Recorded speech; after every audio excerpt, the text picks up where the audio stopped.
What's up, ladies and gentlemen? Welcome back to The Good, the Bad and the Stupid. It's Thursday the 23rd of January. You're nearly there, you're nearly there. The weekend is just around the corner. But don't worry, it's Friday tomorrow and nobody does fuck all on a Friday.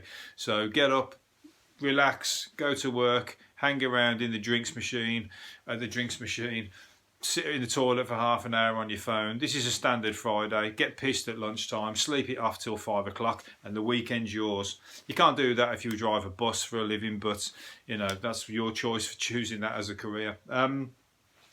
Bad news, 28 days later is coming true. You ever seen that film? That was fucking scary. And they're shitting it over this Chinese flu that's going around. So if you know somebody's just come back from China, kick them out now. Don't be anywhere near them until they've been fucking quarantined or checked over, because this shit is fucking getting dangerous, because they're saying it's going to be like the Spanish flu. The Spanish flu, which I didn't even know. I've heard of the Spanish flu, but I didn't know it killed 50 million people in 1918. 50 fucking million people. And they're saying it could be something similar to that. I mean, there might be going for the headlines here with the newspaper, but I'm going to err on the side of caution and stay away from my fucking anything to do with China at the moment.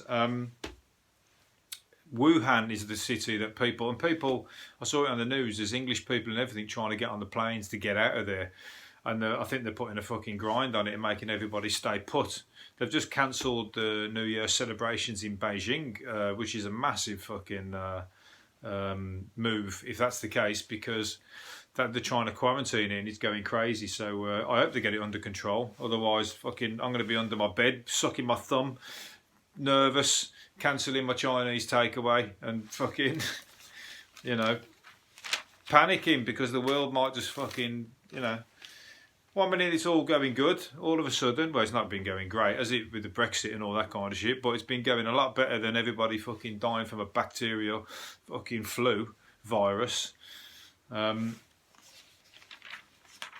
At least nobody's going to turn fucking like a zombie and start fucking chewing on you or anything like that. I don't know how bad it's going to get, but yeah. So I don't know what they're calling it, but it come from the food, from snakes at a food market. So snakes aren't food, are they? I mean, for me, animals aren't food anymore anyway. But snakes, for fuck's sake, you know, some of these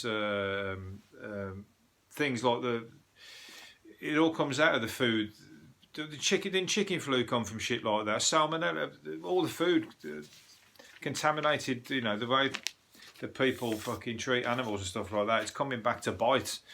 You know, it's not healthy, obviously. And I don't know how snakes create a bacteria. And somebody else said it come from bat soup.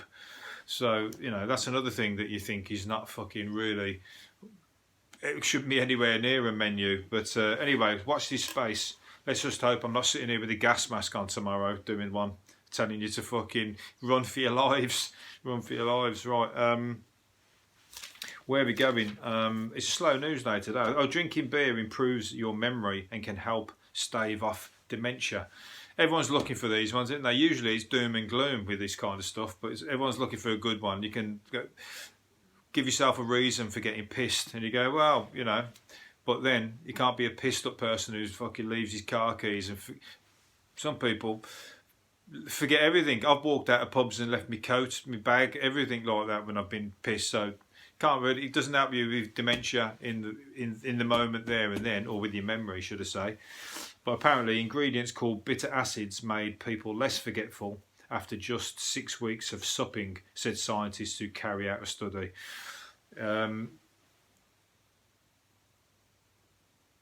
Memory was significantly improved for those drinkers compared with others in the test who had harmless placebos. So there's a plus there for drinking beer, but you know, it depends on what kind of beer, I suppose, and what, you know. What about the fucking guy who's necking loads of cans of Skull, or you know, not White Diamond. What is it? Fucking what was it?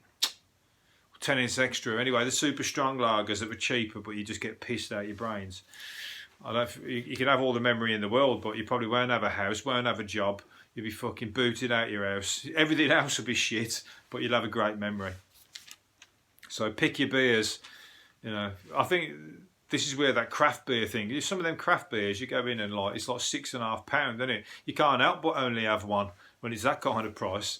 When you go in somewhere and it's like £2 a pint, you're like, fucking yeah, let's fucking order, get another one.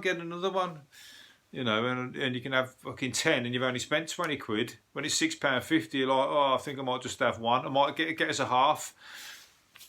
You know, keep the price fucking down so you're not spending too much money. So, anyway, what was it? Fans saw him strip off to tiny white Speedos in the young Pope. This is Jude Law I'm talking about. It's not cryptic. And Jude Law says he sometimes has to accept roles to put grub on the table for his kids. Is he fucking joking or what? He's a fucking actor in Hollywood and Hollywood movies and stuff. I'm not having a go at him, but I hear this many times from... I've said it before about actors who do these shit adverts like Harvey Keitel and fucking... Robert De Niro doing Warburton's Breads. It's got to be down to the divorce fucking situations, but how can he be struggling to put grub on the table for his kids when he's fucking one movie? If I did one movie at one of his prices, I'd retire. I'd be like that's it, we're done, we're sorted, we're fucking, you know. He's been in a Spielberg movie. That movie, I wouldn't have. I'd put my feet up. I could do any other movie for fuck all, and I'm still rich. You know, so I don't know what these people do with their money. You know, they've got to fucking... I think they live too much in that bubble and they just think, oh, I'm going to be safe forever, and they just start spending and just going, yeah, you know what? Book me in the Dorchester where it's £6 a night. I'll be in the fucking travel lodge and that. I'll be thinking, this is too good to be true. This ain't going to fucking... This can't possibly be go on forever. I'll just think, you know... I'm fucking, you know, I've been given like a Willy Wonka bar or something like that, and he's not round the corner. Someone's going to go, hang on, this guy, how's he got onto the books and everything like that? Fucking get rid of him. But you know, I think they've been on they've enjoyed it too much, and they just start spending. Next thing you know, no big movies come around the corner, and they find themselves for trying to sell fucking Stork SB margarine or some shit like that. So, and he's saying, I'm constantly going through battles with my relevance, my integrity, or my sense of self as an artist. I can understand that. I mean, I'm fucking doing that right now with this podcast. I'm talking to space here, wondering what the fuck I'm doing. But, you know, that's all about doing art. And I suppose it comes down to when you take shit parts as well. Again, it lends itself to that fact. When you're fucking loaded, you go, you know what? I don't want to do a shit part in a film. Don't bother doing it. I'll wait till something good comes along. I don't care if it takes 2 years. But when you take shit ones, you're going to go, you know what? Everyone's slagging that movie, and like I'm the reason, and I'm in it. So it's not doing good for your self-esteem, is it? No matter who you are. Start at the bottom, like me, right here and now. When I make it all the way to the top, I'm going to take the fucking money, bank it, and I'll be at the travel lodge. That's about the fucking top of my expense if it's coming out of my pocket. Dorchester if it's coming out of you know, somebody else and somebody's paying for it, and that's all good. I'll go for the diva role, you know, champagne in my dressing room, all that bollocks. But if it's coming out of my pocket, do it on the cheap. Right. I've fucking dragged that one out a little bit. Anyway, he's in a film called The Pope. There's a lot of Pope films about at the moment, isn't they? A man was surprised to pluck a crisp out of a packet that has the exact same profile as the US President Donald Trump. So this is another one of those crisps. Look like some, you know, we've had it before in your pies. Look, there's something yesterday. Somebody's bread looked like their dog, I think it was, and it does. I've got to say, this chip. I'm going to show it to the video here. There's a crisp there. And it is exactly the same profile as Donald Trump. Look, it's fucking uncanny. But it's the same profile as anybody looking that way, I suppose. But I think it's just the fact that it's the same colour as his hair. It might be the Simpsons version of his yellow is the idea of that one. But anyway, there's a lot. When somebody's going to get a turd that looks like Donald Trump, we're waiting for that one. Just shape it in the shape of Donald Trump's head and then show us that. That won't fucking do the rounds. That'll be viral as anything. Just get a fucking big dog shit and just carve it into, make it look like Donald Trump's face. M&S, Marks and Spencer's, is selling Indian food to celebrate Chinese New Year on Saturday. So they've got their fucking, maybe they've just heard about this bloody flu thing and they've gone, fuck, I don't want to be even anywhere near the Chinese meals at the moment. It's moody. But they've basically, they've got a load of Chinese stuff on the shelves as well, but they've also chucked in a load of Indian food to celebrate it as well. So people have put in on social media about it, then somebody needs to teach them some culture or geography lessons or something or other, because chicken madras or whatever it is, king prawn, boona and chicken madras are mixed in with the oriental mains and crispy chili beef or whatever. So get yourself down. If you like Indian food, don't like Chinese food, there's cheap Indian food going to celebrate Chinese New Year. Anyway, body positive. Bingo has gone. I was going to say bingo has gone bongo then, but it's gone bonkers because bingo fans have cried foul. The younger players are snowflakes again. Younger players that don't like the names. They call in the names when you call out two fat ladies, 88. What's other ones that we've got? I forget other ones now. What are the fucking? I don't know what the bingo calls are now, but they're getting pissed off with it. They don't like it. They want people to change them to sort of more friendly ones, like that include the words such as avocado and gluten.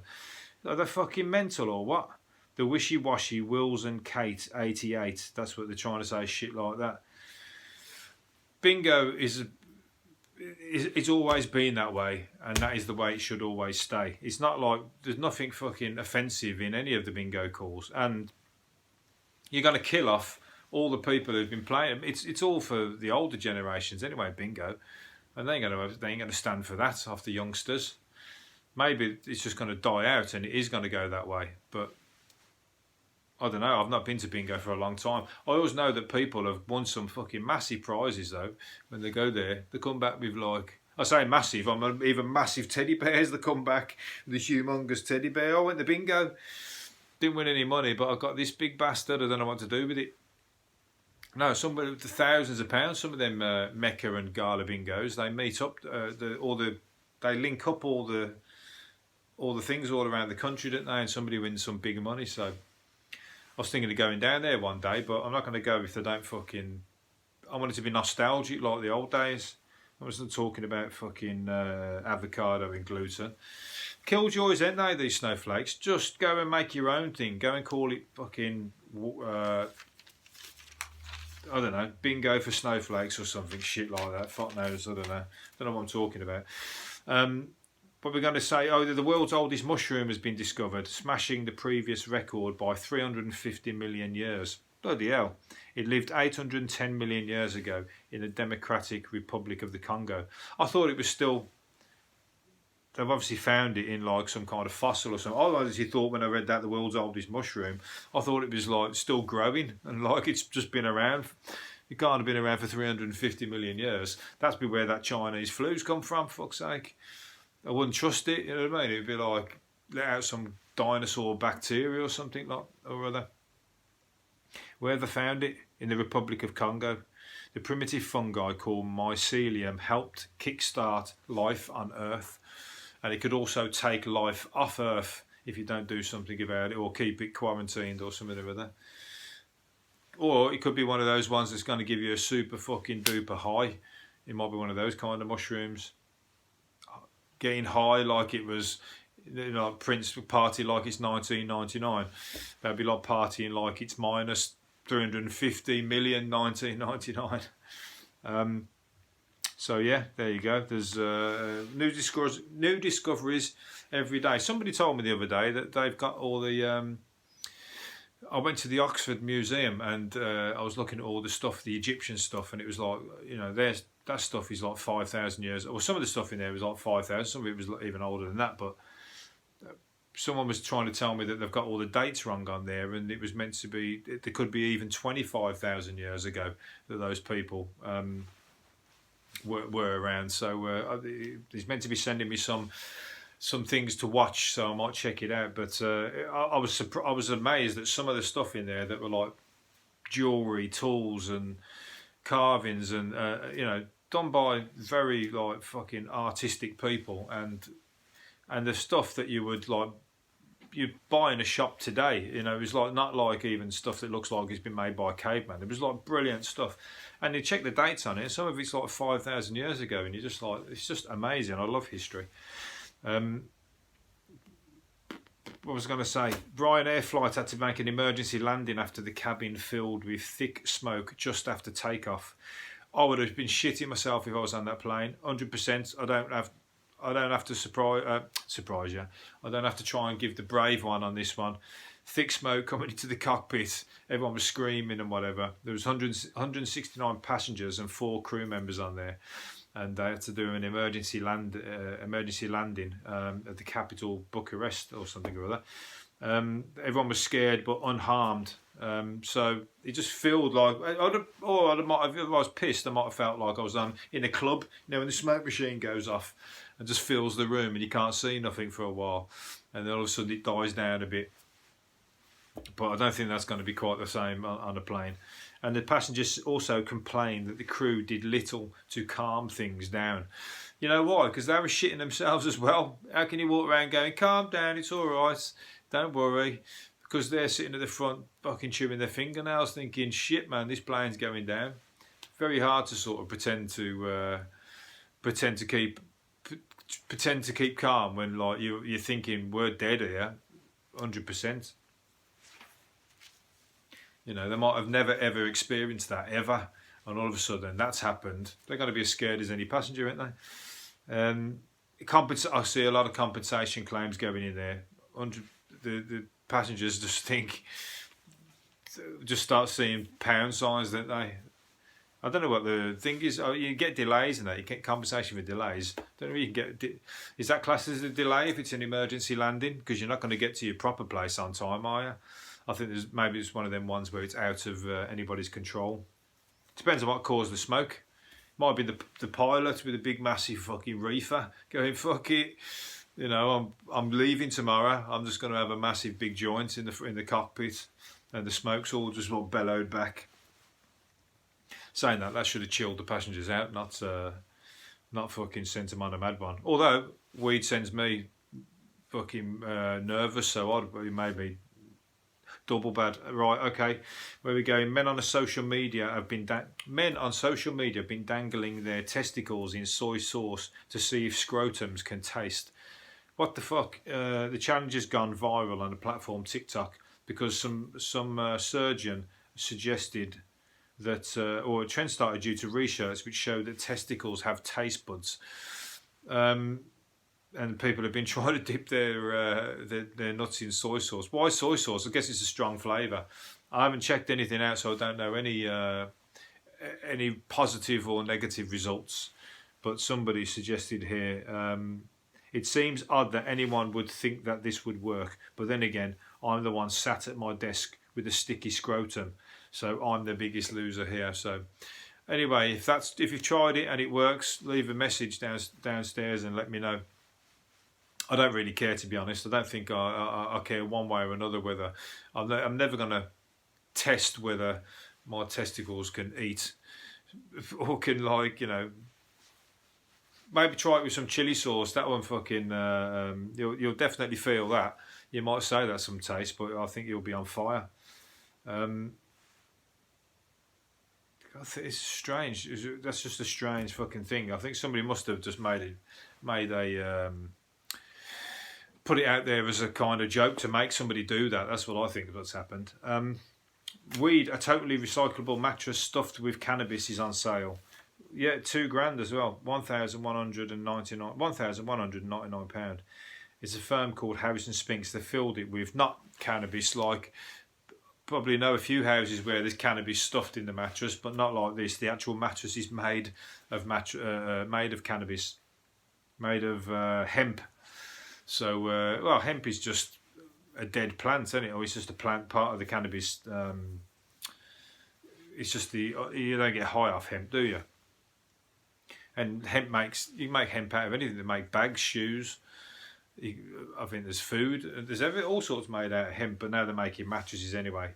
Good idea, because cannabis is a buzzword at the moment, isn't it? And anything you can fucking associate your product with cannabis, I think you're going to get sales. So, but I don't know about at 1,199. I think you might as well just buy your own, grow your own fucking hemp, and then stuff a fucking empty, get your old mattress, rip all the fucking stuff out, and fill it with hemp, and just see how comfy it is. I wonder if there's going to be any idiots like them dipping the scrotums in soy sauce. Now you've told them there's cannabis in the mattress. How many people are going to be sitting around fucking smoking their mattresses, going, "Is it getting me high? I ain't sure. I feel a little bit high." Yeah. The old placebo effect. I think I'm going to finish up on one more thing if I can find one. I think I did the one that I was going to do. Balls in dipping sauce. What would they call that? Testicles in Chinese sauce? Is that a new kind of sweet and sour balls or whatever else? Well, that's usually on a Chinese menu. Although Chinese is off the menu at the moment, as I've said. People in South Florida have been warned to watch out for falling iguanas. As the weather's turned chilly. It's -1 in Florida. I remember Rod Stewart saying he needs an electric blanket in Florida. Maybe he does if it gets to -1. I didn't know he got that cold over there. They're probably like shocked. And apparently iguanas have been stunned by it and they're falling out of the trees. Imagine walking down the street and an iguana fucking landed on your head. I was going to say you wouldn't know what hit you, but literally you wouldn't know what hit you, would you? You'd be like, what was that? What the fucking hell's that? It's like a iguana like that, it's frozen. You'd be wondering whether to run off or, rub its belly, wake it up or whatnot. So there you go, strange things. Apparently coconuts are the one thing they are, that's in the hot countries, but coconuts kill a lot of people, and they're fucking... I stayed in a hut once in Thailand, and all night you could hear thud, thud, thud of coconuts falling out the trees, and I've walked past that way, pissed on the way back to the hut. So I might have dodged a fucking death sentence or two there, because apparently coconuts landing on your head have killed lots of people. So remember that when you're next in coconut country. Right, I'm going to leave it there. Hopefully you've enjoyed it, and I'm going to do another one tomorrow. See you later on. Bye bye.